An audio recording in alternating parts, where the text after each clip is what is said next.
সম্মানিত ভিউয়ার্স, যারা এসএসসি পরীক্ষার খাতা পুনর্নিরীক্ষণ করবেন তাদের জন্য আজকের এই ভিডিওটি। এসএসসি পরীক্ষা 2025 এর ফলাফল পুনর্নিরীক্ষণের নিয়মাবলী।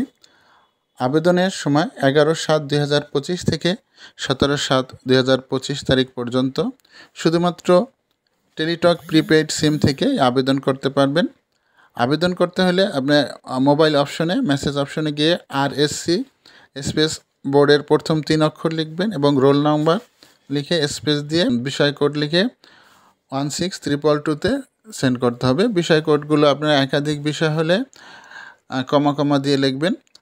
আর এক্ষেত্রে আপনারা বাংলা এবং ইংরেজি দুইটির জন্য আলাদা আলাদা লিখবেন। যেমন বাংলা 101 এবং দ্বিতীয় পত্রের জন্য 102, 107, 108 এভাবে আপনারা লিখবেন এবং অন্যান্য বিষয়গুলোর ক্ষেত্রেও একই লিখবেন এবং প্রতিটি পত্রের জন্য 150 টাকা ফি।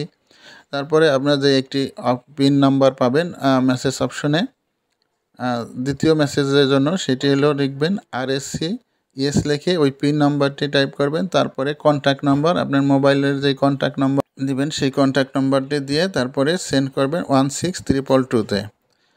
এরপরে আপনি একটি কনফার্ম মেসেজ পাবেন যে আপনি এই সাবজেক্টে আবেদন করেছেন।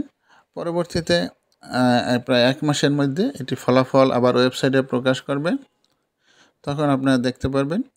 অনেকেরই রেজাল্ট আসে, আবার অনেকের আসে না, কারণ এটি খাতা পুনর্নিরীক্ষণ বলতে শুধুমাত্র গণনা করা হয়।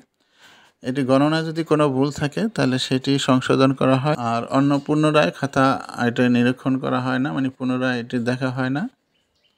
এ ছিল এখনকার ভিডিও। ধন্যবাদ সবাইকে।